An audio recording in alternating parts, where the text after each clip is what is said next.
Hey everybody, welcome to my Apple Watch Series 4 versus Series 1 video. In this video, I'll be sharing my thoughts and experiences using the new 44mm Apple Watch Series 4 and my thoughts on whether or not it's worth the upgrade, so stay tuned.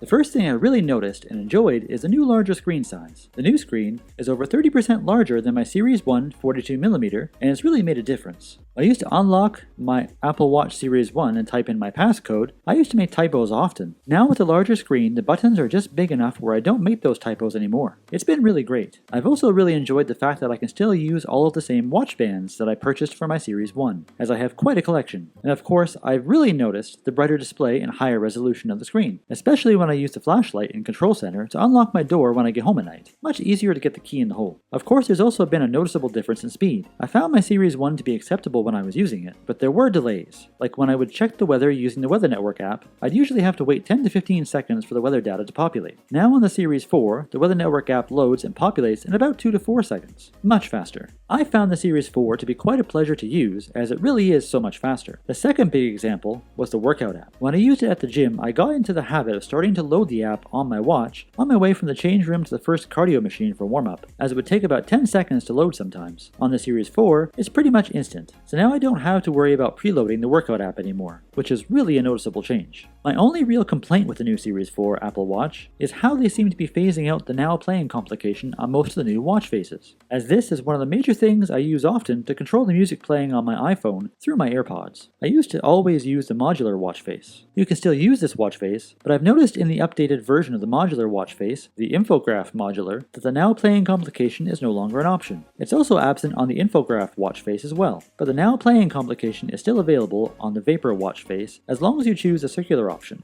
I really do like the look of the new infograph watch face. I just wish they would integrate the now playing complication on it somewhere. I do use the music app workaround, where I go into the music app, then choose on iPhone, and then now playing, but it's not quite as convenient as just one button press. When I bought the Apple Watch Series 4, this time I also opted for the cellular version, and I've really enjoyed this feature as well. I found when I'm at work, I often leave my iPhone at my desk, and I'm often out of Bluetooth range on my iPhone. So now I don't have to worry about missing a call or text. I've already been saved by this a few times in the month or so I've had it. Another update that I think has made a difference is the haptic feedback on the digital crown. It's a very subtle change, but after a while, once you're used to it, it feels strange for it not to be there when I go back to my Series 1. It really is a nice touch and makes changing the volume or scrolling through lists feel easier somehow. Like that extra vibe makes you feel like you understand where you are in the list and that you're actually moving the volume or scrolling down the list, like a physical connection to the device. So was the upgrade worth it? I really think it was. If you're in a situation where you can upgrade, I really think it is worth it for the sheer difference in speed alone, as I found myself using apps on the Apple Watch more often now that they load fast. I've also fallen in love with the screen size, as that extra difference in size has really made it easier for me to use. Plus I've also found the cellular option to be very handy as well. It's been great to be able to leave my phone behind for a short time sometimes when I go for a jog or I'm away from my iPhone for a while, and not worry about missing an important call or text.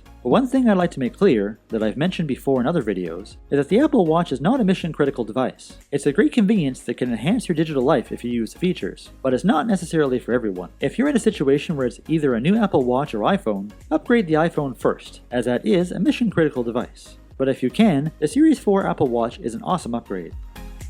If you enjoyed this video or found it helpful, feel free to give it a thumbs up. And while you're down there, don't forget to ring that bell and subscribe to the channel for more tech videos, including tech how-tos, every week. As always, thanks for watching, and I'll see you in the next one.